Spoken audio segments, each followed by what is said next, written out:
We got the Pittsburgh Steelers going up against the Jacksonville Jaguars. Beginning of the season, you probably would have called this for a game to watch. Top flight offense versus what should have been a fantastic defense. And you got the rematch of a great playoff game played last year. Yeah, not so much, right? Blake Bortles just keeps on tripping all over himself, losing his job on and off in the season. They really have to move on from him. But hey, Leonard Fournette's back, you know? He did great last game, so he'll be a bright spot. He's going to be a running back one because he's Leonard Fournette. That's it, though. That's really it. Leonard Fournette being back leaves no room for other running backs in the fantasy perspective from the Jaguars, and Blake Bortles leaves no room for fantasy play for any wide receiver on their team. Their defense is nowhere near what it was last year. So you shouldn't be playing their defense anyway against a team like Pittsburgh, but yeah, just drop them already. On the Pittsburgh side of things, we finally have an answer. Le'Veon Bell, yeah, he's not showing up. We only know this because he didn't show up. He's still not talking to anybody. And really, what kind of team wants a jerk like that on their team?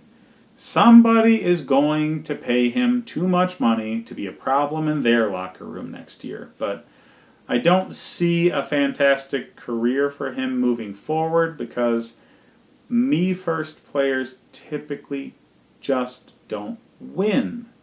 They do really well for themselves, but it doesn't create anything great for the team.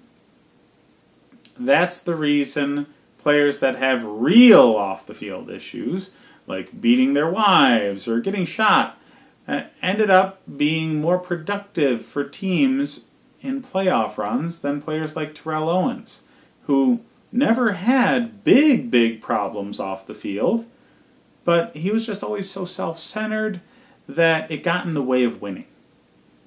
That's what I expect for Le'Veon the rest of his career. I mean, you wanted to get out of Pittsburgh, you got your wish, but yeah, you're not going to a good team next year. Seriously. You're going to leave a team like Pittsburgh that's in the playoffs every single year just because you don't maybe like the coach or something? What's the real reason? You want to get paid more. Okay, whatever. Their offense is the reason you have the stats you have.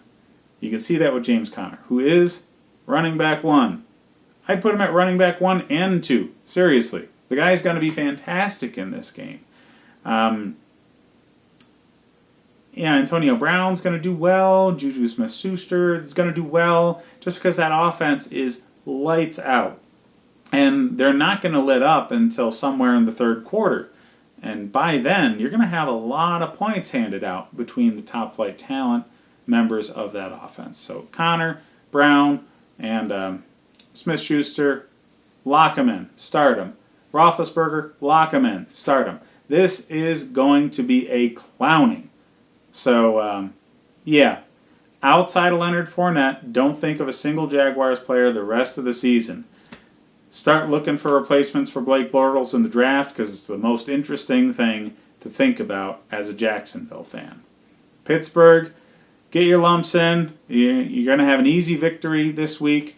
There's not going to be too many more of them later in the season. You got to prep for the stretch run to the playoffs, and this has got to be a team that you just get your jollies in because, yeah, it's going to get tougher from here on out.